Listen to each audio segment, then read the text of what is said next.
Brace for results from mega cap tech, and the Nasdaq rebounds from its worst week since April. Alphabet kicks things off tomorrow after the bell. Joining me here at Post 9 is Alphabet shareholder Doug Clinton of Deepwater Asset Management. Doug, good to see you. Good to see you, Mike. So we had this crack in the Nasdaq 100 and all the related names. And in retrospect, everyone could say, wow, they really were crowded. They really did dominate the market oxygen for a long period of time. This was an important reset. I guess, what do you do right now? Has there been a more fundamental rethink of what's behind these names or not? We're sticking with tech, to make it clear and simple. I think the reality is this. If you look at what's happening now in the AI era and you compare it to the dot-com era, popular comparison, but I think it's apt.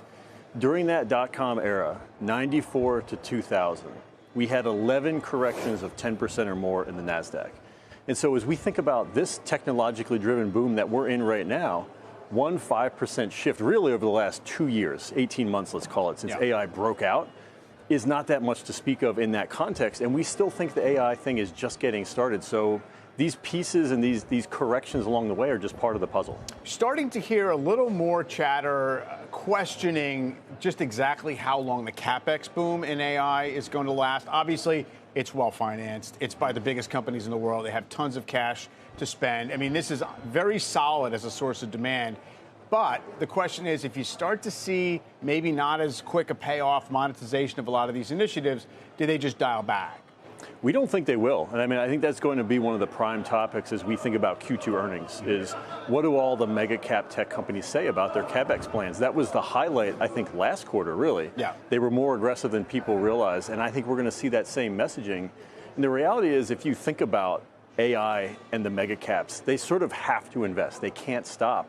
We think of it as sort of this Pascalian wager, right? Believe in God, don't believe in God. If you don't believe in God, you're destined to purgatory. And if these companies don't invest in AI and their competitors get it right, they're in purgatory because they're no longer a mega cap company. So they have to behave as if they believe it, whether they do or not. And I guess the question is, I mean, you mentioned last time CapEx plans last quarter were higher than expected, and the market rewarded them for the most part for it. Does that dynamic continue at this point? I don't know that they'll reward these companies. I think it's to be expected, though. And I think where it may play out is when we think about these hardware companies, and they've seen some of the most severe correction the last couple of weeks here. I think we may get some renewed interest in those companies because they're still the prime beneficiaries of this CapEx spend. Where does that bring you with regard to Alphabet at this point? It has been, a little bit more the slow and steady to some degree, I guess, recently. It has been. It's been maybe quietly one of the better performers of the Mag 7 group this year. It's still our favorite mega cap tech name, period. And I think if we think about two things, one is valuation. It trades at the cheapest multiple of the entire Mag 7 group. Right. And we also think on top of that, they trade at this cheap multiple, but they have the best story, I think, around who could really win big in AI. They've got a foundation model that's competitive with Gemini.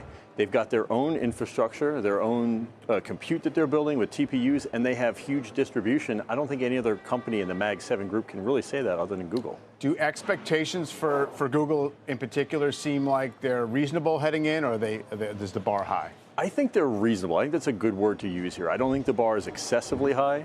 Particularly, you look at, again, the multiple on it. If the multiple were much higher, you look at a multiple like an NVIDIA or maybe a Microsoft. Sure. I think expectations are a little bit higher there.